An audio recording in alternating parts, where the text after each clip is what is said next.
சுவாமி விவேகானந்தரின் வீர மொழிகள். நாம் ஒவ்வொருவரும் தீர்க்கதரிசியாகவே ஆக வேண்டும். நீ ஏற்கனவே தீர்க்கதரிசியாகத்தான் இருக்கிறாய்.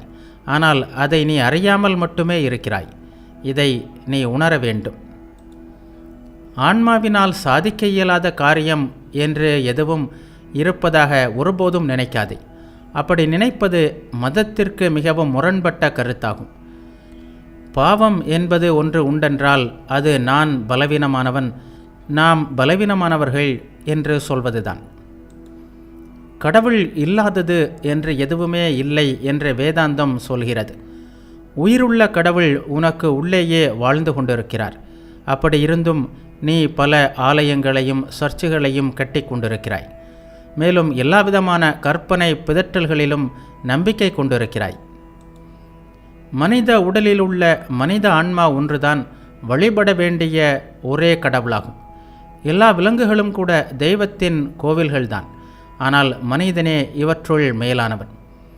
கடவுளை நான் அத்தகைய மனித கோவிலில் வழிபட முடியவில்லை என்றால் வேறு எந்த கோவிலும் எனக்கு எந்த பயனையும் தரப்போவதில்லை.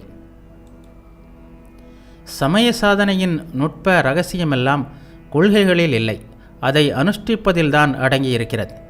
நல்லவனாகவே இருந்து நன்மை செய்வதுதான் சமய சாதனையின் முழு உண்மையாகும். கடவுளே கடவுளே என்று அழைத்து கொண்டிருப்பவன் சமய சான்றோன் ஆகிவிட மாட்டான். ஆனால் இறைவனின் விருப்பத்தை நிறைவேற்றுபவனே சான்றோன் ஆவான். ஆன்மீக வாழ்க்கைக்கோ மனதுக்கோ உடலுக்கோ பலவீனத்தை உண்டு பண்ணும் எதையும் உன் கால் விரலாலும் தீண்டாதே.